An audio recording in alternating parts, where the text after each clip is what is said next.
हमारे व्यस्त जीवन में ईश्वर की आवाज़। आपने कई बार लोगों को यह कहते हुए सुना होगा, मन के जीते जीत है और मन के हारे हार है।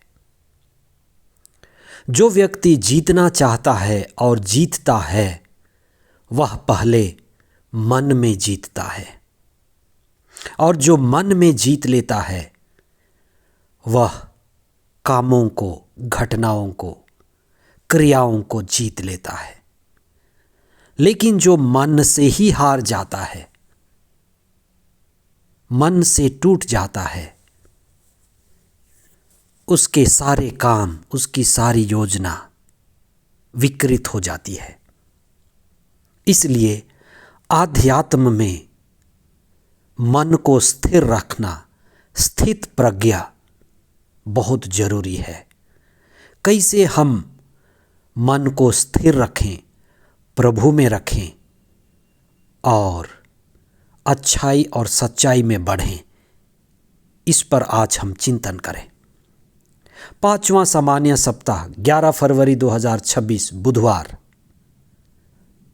पहला पाठ राजाओं का पहला ग्रंथ अध्याय 10 पद संख्याएं 1 से 10 तक और संत मार्कुस का सुसमाचार अध्याय 7 पद संख्याएं 14 से 23 तक। हम मनुष्य को मनुष्य क्यों कहते हैं? हम मनुष्य हैं।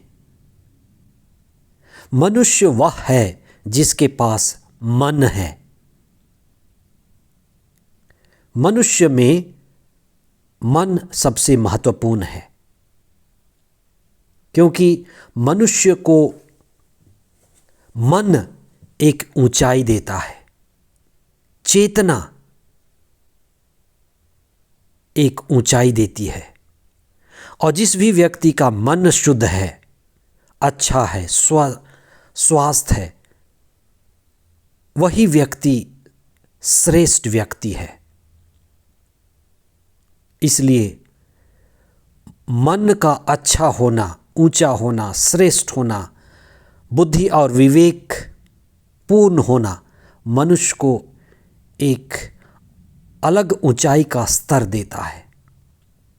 लेकिन जिस व्यक्ति का मन दूषित है, मन खराब है, मन चिड़चिड़ा है, मन बिगड़ा है, तो वह पागल की स्थिति में होता है, अचेत अवस्था में होता है।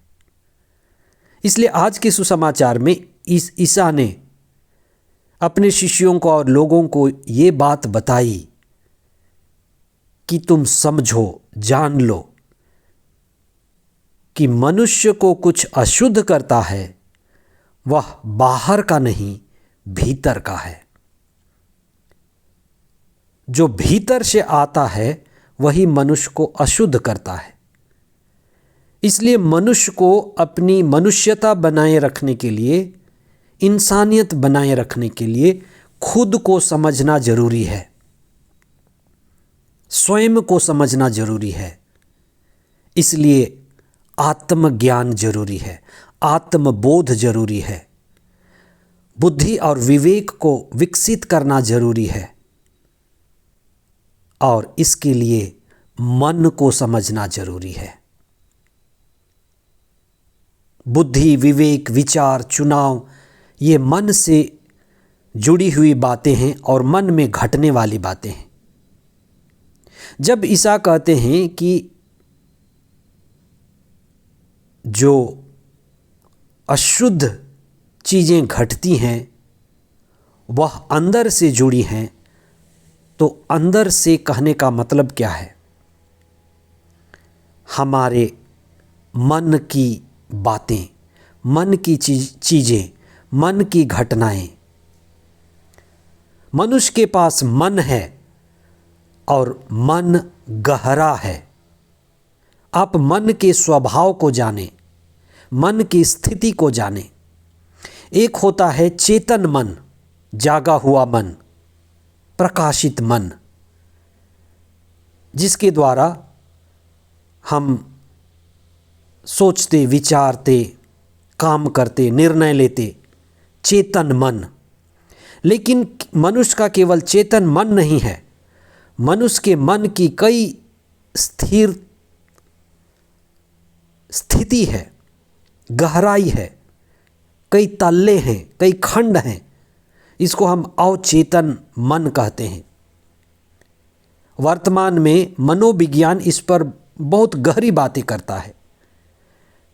मनोविज्ञान तो कहता है कि मनुष्य ईश्वर की 10 तल्ले की बिल्डिंग की तरह है। मनुष्य का कई मन बार लोगों को 10 यह तल्ला कहते है हुए सुना होगा, और मनुष्य मन के एक जीते ही जीत तल्ले है में 10वें तल्ले में और रहता मन है। के हारे हार और है। जो 9 तल्ले हैं, जो व्यक्ति जीतना चाहता है और जीतता है, वो अचेतन है, वह पहले गहरी मन है। में जीतता है। और मनुष्य और के जो मन गहरे में तल पर कई भावनाएं हैं, कई वृत्तियां हैं जो छिपी हुई हैं।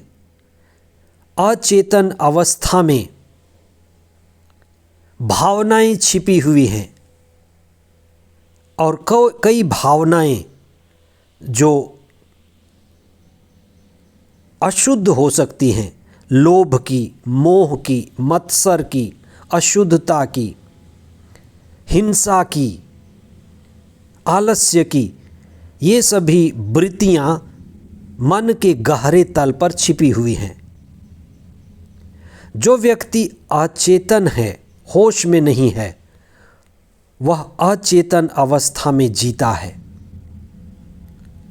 इसलिए अचेतन बेहोश व्यक्ति के जीवन में ये वृत्तियां अनायास ही पनपती हैं।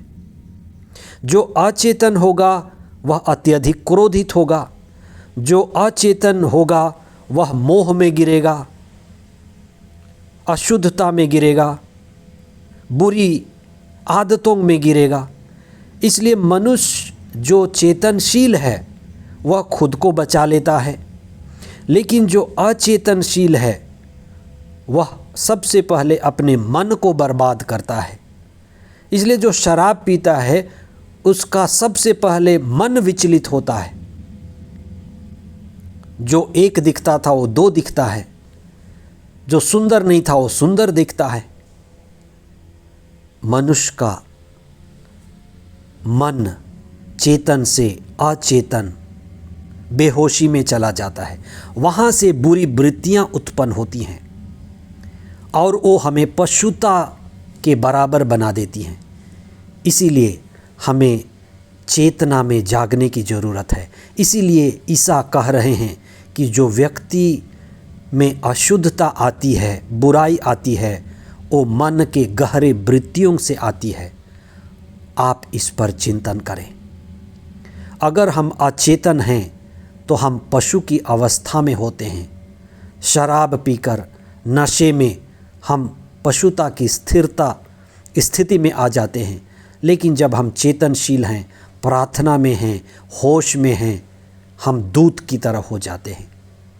इसलिए हम दिव्यता की ओर बढ़ें और पशुता और अचेतन जीवन से ऊपर उठें। पवित्र आत्मा हमारी सहायता करे। आमीन।